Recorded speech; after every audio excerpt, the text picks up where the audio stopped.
Teman-teman dan saudara-saudara, senang sekali bisa menjumpai Anda semua pada malam hari ini yang kita akan membahas mengenai penyakit pada tanaman labu-labuan.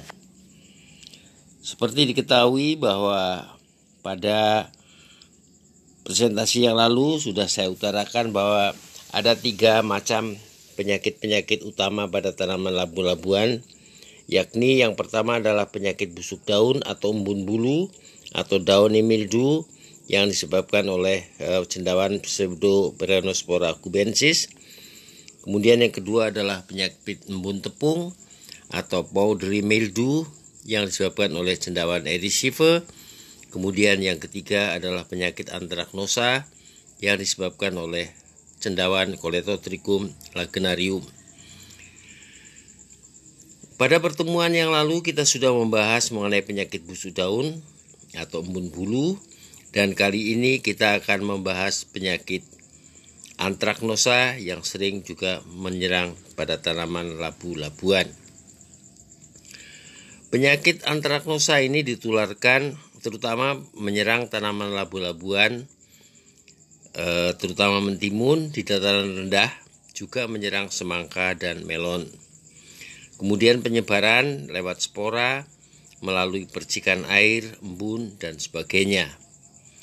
Kemudian infeksi berlangsung pada cuaca yang lembab dengan suhu sekitar 22-27 derajat Celcius. Juga ada informasi bahwa penyakit ini dibawa oleh benih, biji.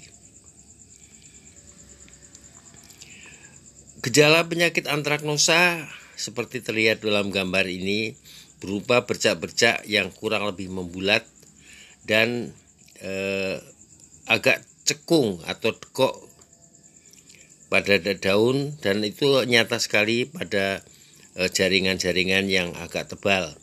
Jadi yang sebelah kanan adalah bercak-bercak dilihat dari atas helaian daun, sedangkan sebelah kiri adalah bercak-bercak itu kalau dilihat di bagian bawah helaian daun. Ini adalah bercak-bercak penyakit antraknosa yang sudah lebih lanjut lagi.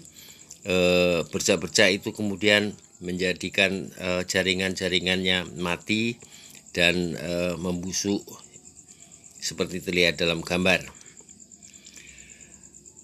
Penyakit antraknosa juga dapat menyerang pada buah-buah tanaman labu-labuan seperti pada semangka dan melon. Kalau kita melihat gejala yang sudah lanjut antara penyakit antraknosa dan penyakit embun bulu sulit dibedakan, jadi hampir sama. Seperti terlihat pada foto, yang sebelah kiri adalah gejala penyakit antraknosa, sedangkan yang sebelah kanan adalah gejala penyakit embun bulu atau downy mildew.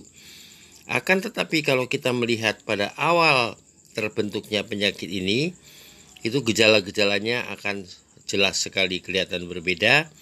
Seperti misalnya pada embun bulu,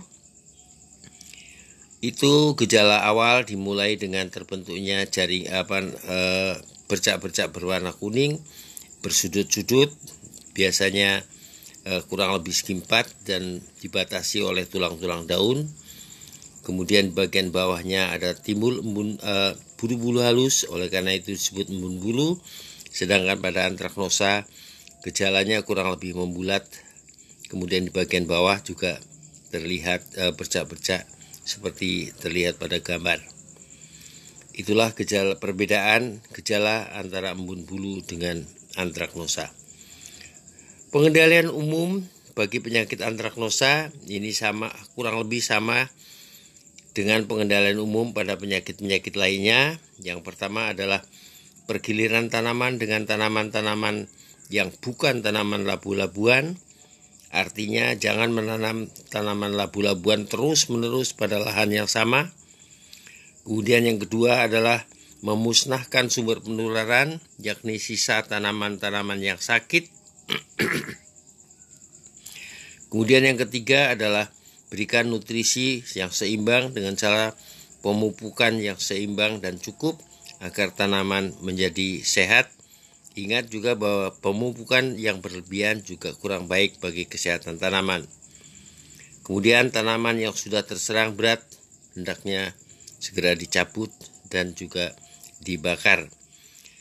Kemudian ada lagi upaya lain, yakni melakukan seed treatment atau perlakuan benih dengan fungisida, antara lain siram sebelum biji-biji ditanam atau disemaikan.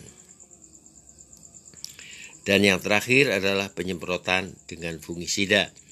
Adapun fungisida yang dapat digunakan untuk mengendalikan penyakit antraknosa, ini yang pertama adalah fungisida kontak protektif. Seperti biasanya, fungisida ini hendaknya digunakan sebelum ada serangan penyakit, karena fungisida ini bersifat protektif, hanya melindungi tanaman dari penyebab penyakit.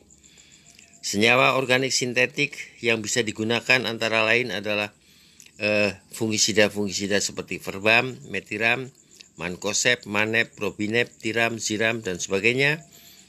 Kemudian ada kaptan, kaptafol, folvet, ada klorotalonil, ada diklorfuanid, tolilfluanid, ada guasatin, ada iminoktadin, anilasin, ditianon, dan sebagainya. Huruf-huruf merah yang dicantumkan di depan nama bahan aktif adalah kelompok MOA atau kelompok mode of action daripada fungisida tersebut. Fungisida sintetik sistemik yang bisa digunakan untuk pengendalian penyakit antraknosa tidak terlalu banyak.